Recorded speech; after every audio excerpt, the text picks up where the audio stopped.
Halo sobat horor, tertarik dengan kisah-kisah menyeramkan yang bikin bulu kuduk merinding? Jangan lewatkan channel YouTube horor kami. Dari cerita nyata hingga urban legend yang mengerikan, kami siap membawa Anda ke dunia penuh misteri dan kegelapan. Karena ini adalah zonanya. Subscribe sekarang jika berani. Dan nyalakan lonceng notifikasinya karena di sini ketakutan selalu mengintai. Permainan terakhir, jelangkung berdarah. Jelangkung adalah permainan mistis tradisional di Indonesia yang berhubungan dengan pemanggilan roh. Permainan ini mirip dengan Ouija board di budaya barat dan sering dilakukan oleh sekelompok orang untuk berkomunikasi dengan makhluk gaib. Biasanya, permainan ini menggunakan boneka kecil yang terbuat dari batok kelapa dan kayu, serta alat tulis seperti spidol atau kapur untuk menuliskan pesan dari roh yang datang. Para pemain akan membaca mantra pemanggil. Yang paling terkenal adalah jelangkung, jelangkung. Di sini ada pesta kecil-kecilan.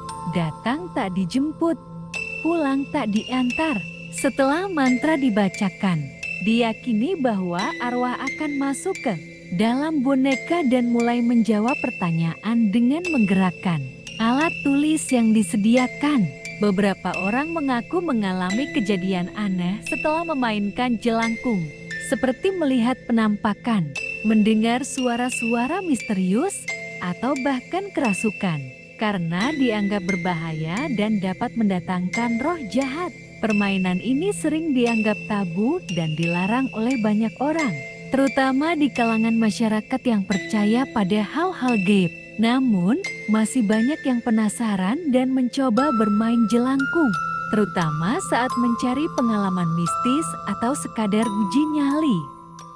Malam itu, Rio, Denny, dan Arman nekat bermain jelangkung di rumah kosong yang terkenal angker di ujung desa.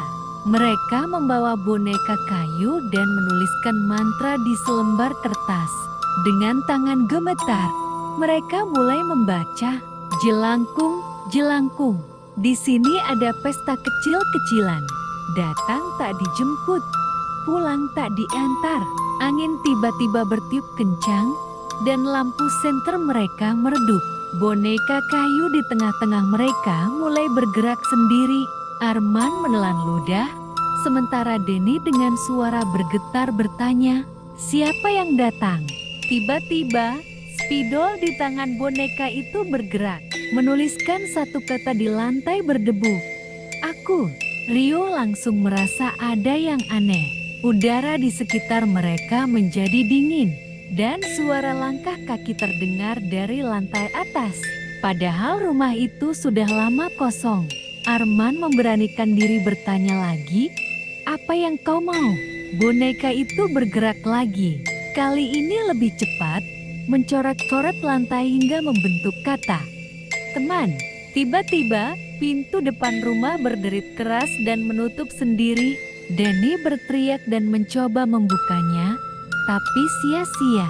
Di belakangnya, Rio melihat sosok hitam dengan wajah putih pucat. Matanya kosong menatap mereka. "Kita harus pergi," teriak Rio. Namun, tubuh Arman tiba-tiba terangkat. Mulutnya menganga tanpa suara, dan matanya membelalak ketakutan.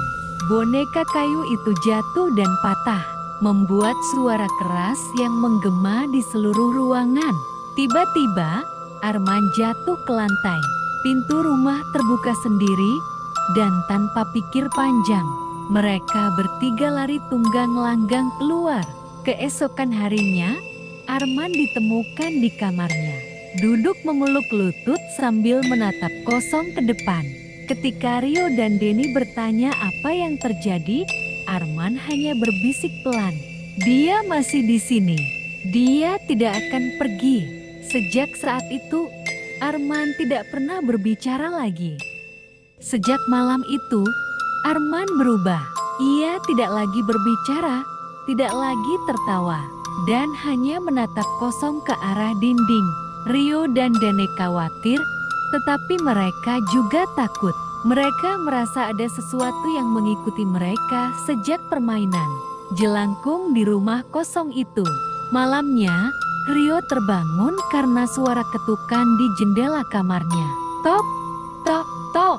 Dengan jantung berdegup kencang, ia mengintip keluar. Tidak ada siapa-siapa. Namun, saat ia berbalik, tubuhnya membeku. Di pojok kamar, berdiri sosok hitam dengan mata kosong. Sosok itu mirip dengan yang mereka lihat di rumah kosong. Teman, bisiknya dengan suara serak. Rio berteriak dan menyalakan lampu, tetapi sosok itu menghilang. Napasnya tersengal dan keringat dingin mengalir di pelipisnya.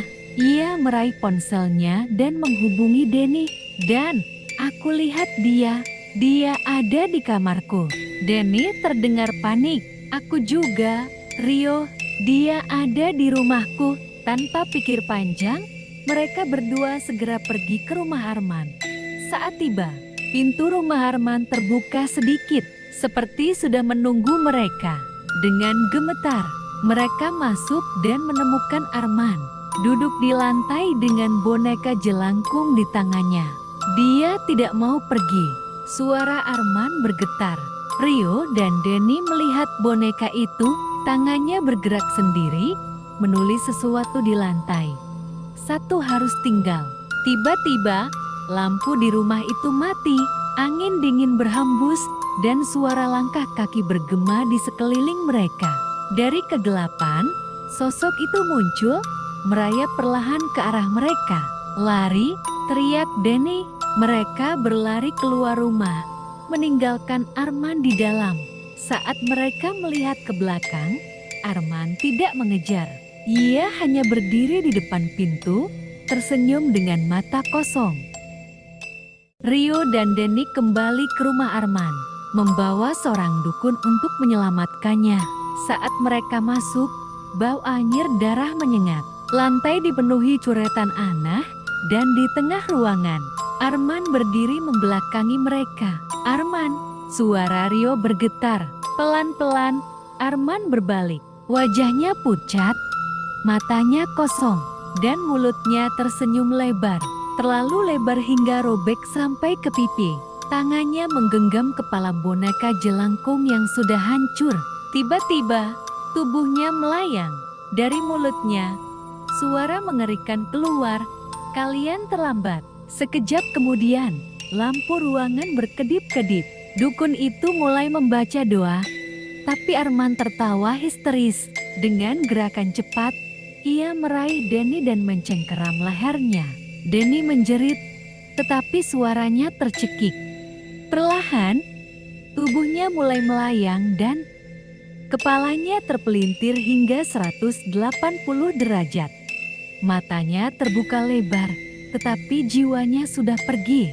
Rio menjerit, tetapi tubuhnya tiba-tiba terasa kaku, seolah ada tangan tak terlihat yang mencengkeramnya. Kau juga harus tinggal, bisik Arman dengan suara yang bukan miliknya.